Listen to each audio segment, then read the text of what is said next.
All right, good morning. We've had, a chance to get out of camp, and we had a really good camp. I thought it was very productive. We got a lot of the things that we wanted to get accomplished, especially where we were trying to focus our football team. And now we're in the Cal, and we're in game week, so it's finally here. We get to find out a little bit about who we are as a football team in the way we prepare this week in practice, and then when we go on this trip. Larry, this time last year, Cal had a brand new coaching staff. Presents all kinds of unique challenges. How do things change in terms of prepping for them now that you have a season under? Yeah, well, you have some film to look at and actually figure out how you want to game plan it. That makes it a little bit easier. I mean, they're going to make some tweaks and changes, according to their talent, but they're also, I mean, you at least have the base things. You know exactly, basically what they're going to do, and so it's same for them. I mean, it will be better for them in this go around. Their second year in the program. Coach, do you have a status update on Aaron Crawford? What do you want to know about him? Against Cal this Saturday? I don't talk about injuries. Just have to ask. I don't talk about injuries. You've had a lot of time during camp to sort of prepare for knowing you're going to be shorthanded as far as the suspensions and so forth. Did you, after the scrimmage and you started working with the refs, did you feel like you got a pretty good handle on how you're going to have to accommodate having fewer numbers? For yeah, I think so. I think we had, I think our plan, we didn't go to it in being surprised. We knew what was going to happen. We knew when guys were going to be out, so we started putting together a plan then. And the plan, we were able to work the plan pretty well through camp. And we got out of that first scrimmage and we started adjusting those reps with guys, and I think it's been good. Now we'll see on Saturday if it was a good plan or not. Have you ever a situation where you've taken a team 3 time zones away and the logistics that are involved in that and how you would adjust to the time change? And no, I haven't. I have not been in this position before. So. Sought counsel of other coaches, or are you just kind of playing it by ear at this point? Oh no, I've sought a lot of counseling from coaches, sleep specialists, you name it. I've talked to a lot of different people. Yes. You do the travel in terms of that, in terms of sleep schedule, in terms of. I've got it. It's very detailed. Am I going to give it to you? No, but it's very detailed. Did some of the graces with? No. Is it any easier in that this is the first game of the season and you can kind of adjust accordingly as opposed to being in the middle of the season and having to make a trip like this, or is it still just as difficult? Well, I've never done it at the beginning of the season or in the middle of the season. I would prefer, if I had to pick, I would choose for it to be at the beginning of the season than in the season. A 5.5 hour flight, or basically 11 hours in the air, is not something that I would want to, deal with our team in the middle of a season. So, unfortunately, we don't have to. A lot of depth and experience in the first 4 spots, the interior defensive tackle, both tackle spots. But when you get to the 5th guy, Zach Gill, and maybe some of the other younger guys, how have they progressed during camp? And is Zach ready for a big assignment? Yeah, I think so. I think both Zach, Jaleel Taylor, the other freshman that's inside, I would say Gavin Lewis is probably behind those two. But I think, probably surprisingly that Jaleel Taylor really did some nice things during camp and showed that he can help us if we need to put him in the game, that we can get some solid reps out of him. Same thing with Zach. Now, I'm not going to sit here and tell you that we want those guys to play 40 snaps in a game because we really don't. And, but I think both of them will be able to give us some quality snaps during this game. What do we on backup quarterback and the depth chart behind Nate with Chaz out? We'll settle it out here probably in the next few days is when we got to make a final decision. But it's, we're starting to get there. I'm not ready to make that call yet, but we're starting to get there. Do you anticipate a lot of true freshmen getting snaps right off the bat here? We'll travel quite a few guys on this trip, and I think that we may have we're going to have some definite guys that get on the field. I think as true freshmen. On both offense and on defense, and then definitely on special teams.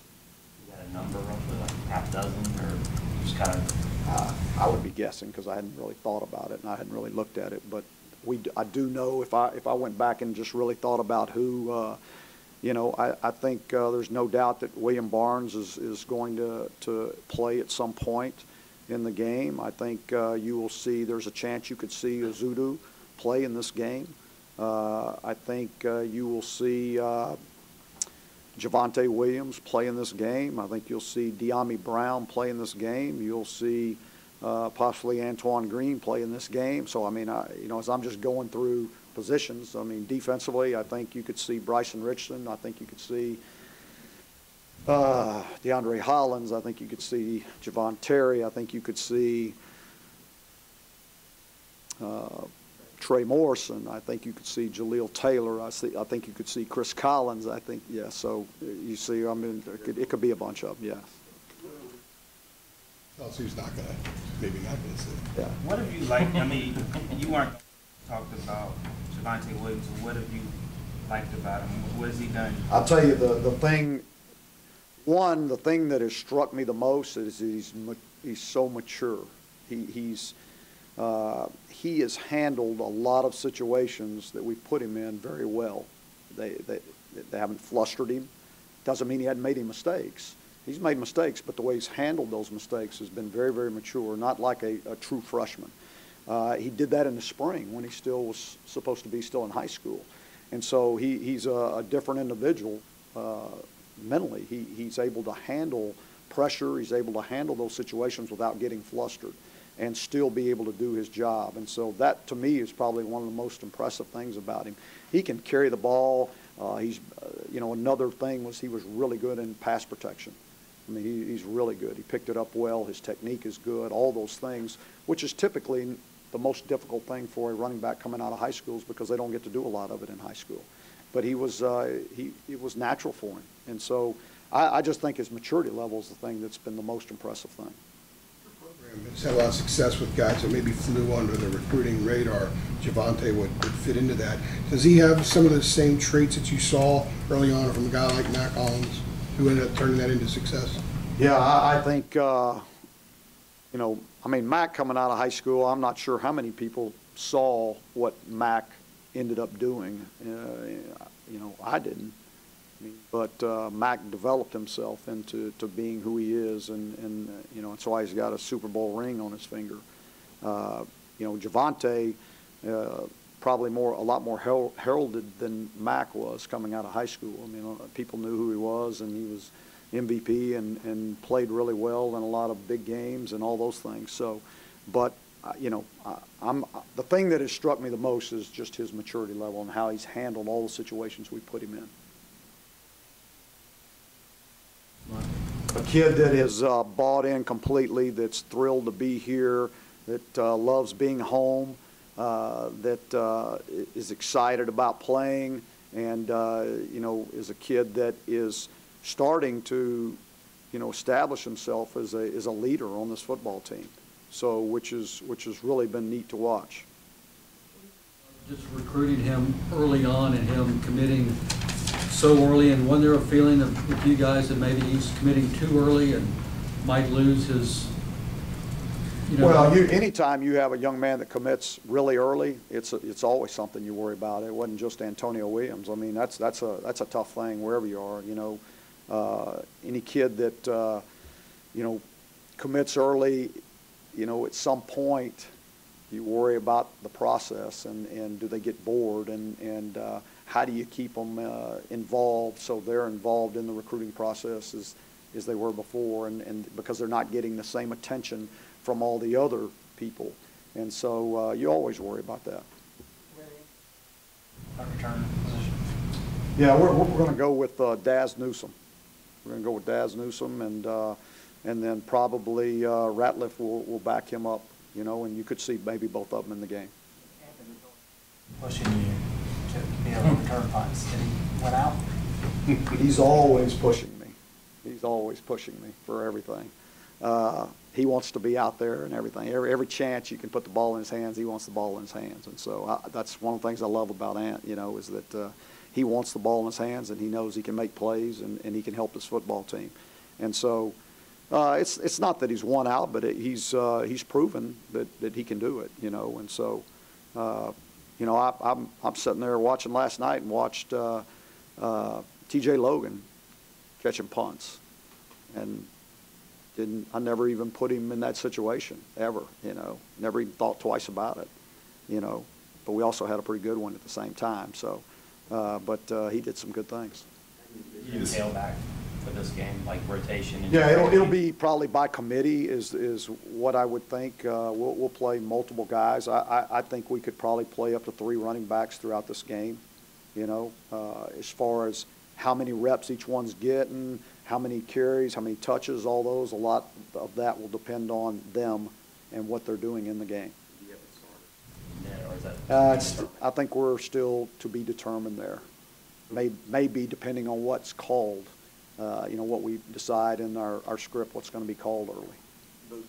Make an assumption that it would be Antonio, Jordan Brown, and Javonte. This is going to be your second kick return back there with Anthony Bradley Williams. It would be Daz and Diami. Yeah. Hunter Lent will be our starting punter, and Freeman will be our starting kicker. The leader and had the best spring. Yeah. Was it tough to see him go down? Nothing's changed on Aaron Crawford. He's still the same guy he was in the spring, and he's still you know, a leader on our defense, and he still brings that same energy every day. When do you want to have an official depth chart together going into this Cal game? Do you want to have that together by this particular day? Official like what? What do you mean official? Like, so when I know who's going to be on the field?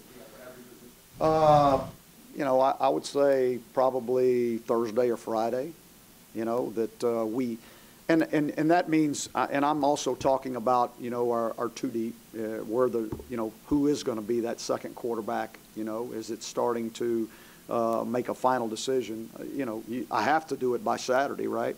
But, you know, if I get to it by Thursday, we're good. You know, whether you'll know about it, I can't tell you. That'll probably be Saturday, probably, I would think.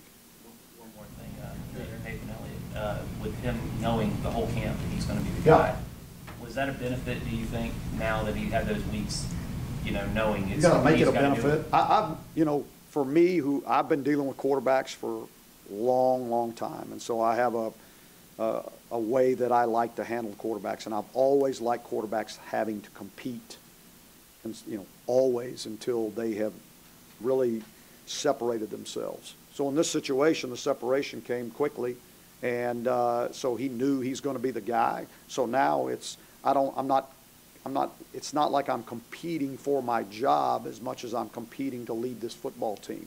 So I'm competing every day to make sure that I'm the leader of this football team.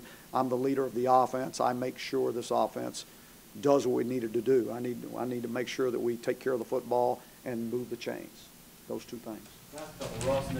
Yeah, I mean, this is kind of maybe not an issue, but something along college football about kind of secrecy surrounding programs. Obviously, you have to go too deep. You know, there's only limited access to practice. Secrecy, I like that. Yeah, and I was just kind of wondering your thoughts on that, your perspective on it. I know why you don't like to talk about injuries, but other aspects of open practice, scrimmages, and like spring games. You know, yeah, we're pretty paranoid. You know, I don't like that our opponent knows as much as I do about our football team. I don't like that. I don't like that. So I don't see a reason why you should give your opponent any advantage whatsoever as they prepare for you. So, you know, that's the way I am. I've been that way my whole life. I don't see a need in doing that. What about opening up stuff so that fans can have a better grasp of your program and kind of figuring out what you're doing? I know it's kind of balancing those two things, but is there any thought about that? Maybe it increases hype and support for the program when you open things up more and provide information that might be valuable to them. That's a good point. Last one, AJ. As a head coach, you've never had kind of season that you had last year. So as you get ready for your opener, are you any more anxious than previous seasons going into an opener to sort of cut the cord from that? Or? Yeah, that's a great question. It's really, I was thinking about that the other day, and the way I sleep right now, or the way I don't sleep right now, and I was thinking, it's in 1986, it was exactly the same way, and the things that I think about right now going into this game are the same things I was thinking about when I was coaching high school football in the mid '80s and at Garland High School. I really haven't changed. The anxiousness, the anxiety, all of that's still there. I will what if myself to death in every situation possible. What happens if this guy goes down? What if they do this? What do we do here? What do we, because I don't want to leave any stone unturned. And that's just the way I'm built. It's just the way I'm built. With what happened last year and just kind of maybe the need to personally cut the cord to that, it doesn't change anything at all? Doesn't change anything for me. It's no different. The pressure that I feel right now is the same pressure I felt in '86. I mean, that's just the way I am. It's more about, to me, it's you have a philosophy and you believe in your philosophy and you really believe in it, and you do it. And you don't worry about other things, and you work to be the best that you can be, and you coach your kids and you teach them so that they are prepared for every situation. And those are the things that I worry about. Is there going to be a situation that comes up in a game that I haven't thoroughly covered enough for those guys? Because there's going to be some guys that I just pointed out, they're going to be out there for the first time in their life in a college football experience. And that's a tough thing. I can remember a kid that was through here a few years ago that was a first-round draft pick that the first time he went out on the field as a freshman, feet popped and he fell down. And the guy he was covering ran right by him. Talk about that. But I talked about that with the staff the other day. They're freshmen. I mean, they won't react exactly like you think they're going to react every time. They're freshmen. But that's to be expected. So we got to prepare for it. Thank y'all.